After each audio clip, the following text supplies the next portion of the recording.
जिल्ह्याचे लाडके नेते श्रीयुत सुरेशदादा जैन यांनी जळगाव जिल्ह्यात रावेरमधून रक्षा खडसे आणि जळगावमधून स्मिता वाघ या दोन्ही भाजप उमेदवारांना पाठिंबा जाहीर केला। दादाच्या शब्दाला मान देणारे सर्व कार्यकर्ते, नेते, हजारो समर्थक यांनी भाजपच्या दोन्ही उमेदवार स्मिता वाघ, रक्षा खडसे यांचा प्रचार सुरू केला। दादांनी काल उबाटा पक्षाचा राजीनामा दिला होता। दादांचे गिरीश महाजन, गुलाबराव पाटील, अनिल पाटील यांच्याशी घनिष्ठ संबंध आहेत। दादांच्या पाठिंब्यामुळे जिल्ह्यात हवा बदलली आहे। व्यापारी वर्गात दादाला खूप मान आहे। यामुळे जिल्ह्यातील व्यापारी भाजपसाठी मते गोळा करतील।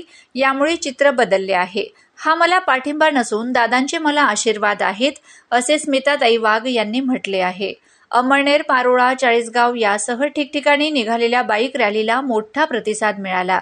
या रॅलीत स्वतः अनिलदादा पाटील हजर होते। त्यामुळे वातावरण ढवळून निघाले आहे। गुंडगिरी हवी की सोज्वळ उमेदवार हवा, दादागिरी हवी की हाकेला धावून जाणारा उमेदवार हवा, असा प्रचार झाल्याने स्मिताताई वाघला प्रथम पसंती दिल्याचं दिसून आलं आहे। या प्रेमाला मी कायम उतराई होण्याचा प्रयत्न करेन। पक्ष, धर्म, जात, पात या पलीकडे आपण सर्व कायम माझ्या सोबत राहिला।